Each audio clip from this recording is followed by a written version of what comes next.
నా కోసం యుద్ధాలు చేయాలి అని చెప్పిన ఒక అమాయకమైన సమంత నుంచి ఇప్పుడు రియల్ ఫైట్స్ అండ్ రియల్ ఫైట్స్లో ఇంత స్ట్రెంగ్త్ ఎలా వచ్చింది అసలు సమంతకి?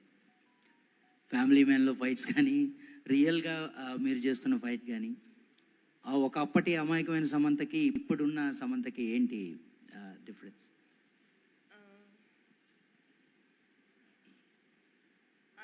ఐ థింక్ దట్ చాలామందికి ఆ సిచ్యువేషన్లో ఉన్నప్పుడు అందరూ ఇలాగే చేస్తారేమో. అప్పుడు నాకు కొంచెం అన్ని కంఫర్ట్స్ ఉన్నాయి, లైక్ అంత పెద్ద ప్రాబ్లమ్స్ లేదు. సో నేను అలాగే ఉన్నాను అప్పుడు, చాలా నైవ్గా, హ్యాపీగా, సింపుల్గా. కానీ with all the struggles that have come, నేను ఇలా మారిపోయాను.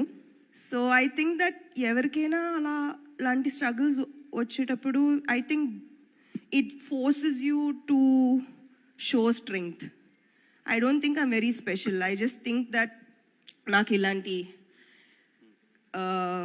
ఎక్స్ట్రాడినరీ సర్కమ్స్టాన్సెస్ వచ్చింది అంతే. అండ్ ఆ circumstances I didn't allow it to destroy me. Samantha garu అండి.